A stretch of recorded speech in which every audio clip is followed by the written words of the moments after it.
President Emmerson Mnangagwa has been forced into damage control mode after the controversial seizure of Cheore Lodge triggered public outrage and renewed scrutiny of the powerful patronage network, popularly known as Rigananda, accused of grabbing prime national assets through the courts. Sana vanapinda mashuko budanyo kwa chinze Mnangagwa stops Rigananda cartel Cheore conservancy grab. Don't subscribe or like on the bell icon.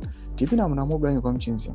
The government this week announced that it had stepped in to hold talks with all parties involved in the Cheore Lodge dispute, signaling a temporary halt to what critics describe as a cartel-driven takeover of the iconic conservancy in the Zambezi Valley.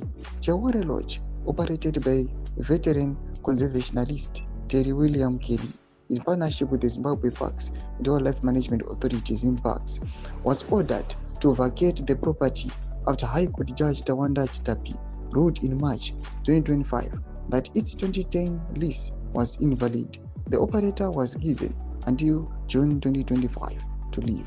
Kelly appealed to the Supreme Court of Zimbabwe, which recently upheld the High Court ruling, effectively clearing the way for new beneficiaries, widely believed to be linked to politically connected interests.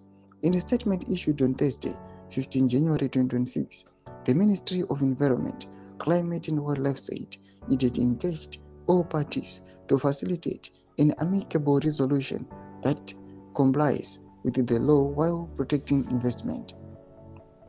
The government of Zimbabwe, through the Ministry of Environment, Climate and Wildlife, has engaged with all parties involved, SADC, Big Five, and the Zimbabwe Parks and the Wildlife Management Authority, with a view to facilitating dialogue and fostering an amicable resolution to the ongoing issue regarding Cheore Safari Lodge, the statement said. The engagements have been constructive and all parties have expressed a shared commitment to resolving the matter within the shortest possible time frame in a manner that is fair, mutually beneficial, and aligned with the applicable legal and policy frameworks. Thomas Wanamdanyo Kapangwa Ine.